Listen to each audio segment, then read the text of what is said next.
Nobody thinks that you can do the job when they first see you. I get the comment like, oh, I wasn't expecting you at my door.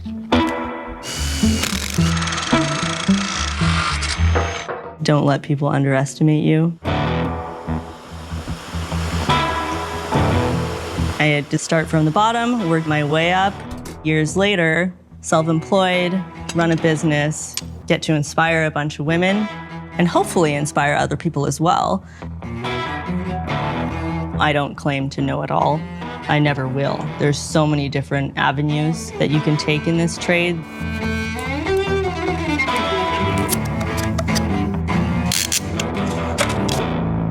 Over the years, you just learn how to gain a voice. Personally, that's brought me where I am today is by not taking any guff from anybody.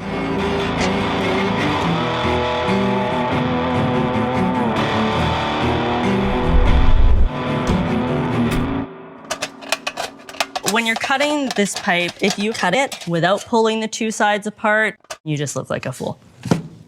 I was always really bossy. So it was my older brother, my younger cousin, who is a boy, and it was me. And it was always the boys' club. You know, oh, you're not allowed in our club because you're a girl. And it's like, we're like 4. It just made me want to make myself better, make myself noticed. I started my first roofing job. I knew how to swing a hammer because I lived on a farm. But when it came to, you know, using a skill saw or using a roofing gun or framing nailer or whatever, you know, building anything really, I had no idea what I was doing. Fortunately, I'm a quick learner. I busted my ass the entire time. And then I went into commercial because that was what I had available during the recession in 2008. I was working on the same jobs for sometimes 8 to 12 months at a time. And some of those jobs were a 2-hour drive from my house, and I didn't get paid travel time.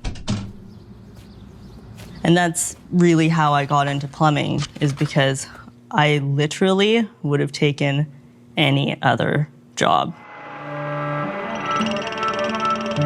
But nobody takes you seriously when you're this size and you're, you know, 20. Eventually, my first plumbing boss, who was also a friend of mine, decided to give me a try. When I went into plumbing, I had to start all over again, and it was awful. My first day on the job, I almost knocked myself out with a whole hog on a ladder. It was terrible. You have to use now all these tools that you've never used before because there are no drills or impacts or whole hogs in roofing. Over time, I gained confidence with the skills to do the job. You're continuously learning. That's one of the reasons why I've never been bored. And voila, you're not only just dealing with these homeowners that are having you there planned,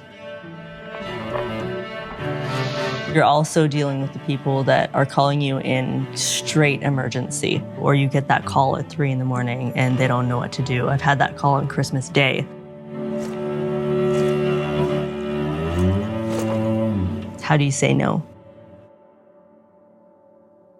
I am constantly underestimated. In this trade especially, you need to be able to dive into some areas that you may not be comfortable with, despite your size or what you look like or how vocal you are about things. If you have a goal in your mind and you know that you want to take charge of your own life, it just depends on what you think that your limitations are.